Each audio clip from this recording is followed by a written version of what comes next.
In World War II, for example, columns of inflatable tanks were placed at locations afar from Normandy to draw German forces away from the real location of invasion.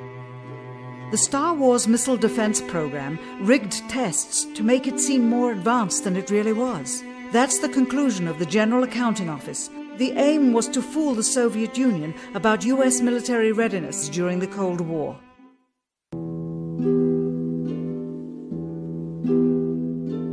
Certainly, it was not possible to fool just the Soviets about US strategic capability in the 1960s, while somehow informing 200 million Americans of the truth secretly. In order for them to believe the United States had the capability to go to the moon, everyone would have to believe it. Furthermore, the pride of a nation was at stake, and the goal of a martyr, not to mention the growing unrest domestically of a government throwing tens of thousands of lives away in a foreign war riddled with contradiction and ambiguity. In addition, the Apollo program had already spent billions of dollars. If it failed to achieve its goal with such an investment, it would indeed be a large and bitter pill for the taxpayers to swallow. The cost of the program, whose sole goal was to be the first to plant a flag on the lifeless rock just outside the Earth, if adjusted for inflation to the 21st century, was $135 billion.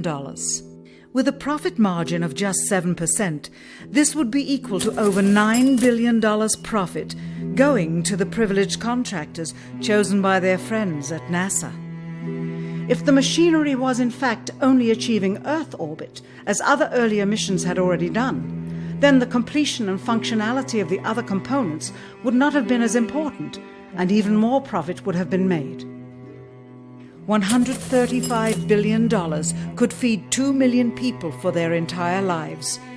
It could also buy 2 million two-bedroom houses. Yet how could such an undertaking be kept secret, and for such a long time? To the latter, one needs only to remember that an unsolved riddle 6 years older, the assassination of President Kennedy, still daunts the minds of the vast majority of Americans. As apparent of a conspiracy as his assassin being assassinated himself, the truth of the matter has still escaped history.